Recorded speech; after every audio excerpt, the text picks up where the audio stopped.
শ্রদ্ধেয় বড় ভাই প্রবাসী সুরজ ভাই এবং আরো যারা যারা আছেন নাম জানা অজানা সবার প্রতি আবারও সালাম রাখছি। আসসালামু আলাইকুম ওয়া রাহমাতুল্লাহি ওয়া বারাকাতুহু। আমি তোমায় ভালোবাসি, রফিক ভাই সমাজে হয়ে আছি দুঃখী গো।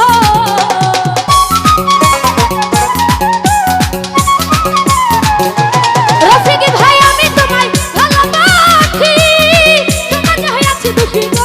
প্রবাসী সুরজ ভাই বলো তুমি যার যা খুশি আমি তোমায় ভুলবো না। বলো তুমি যার যা খুশি আমি তোমায় ভুলবো না। আল্লাহ তোর বাদশা আমার বাবা মাওলানা।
বাবা মাওলানা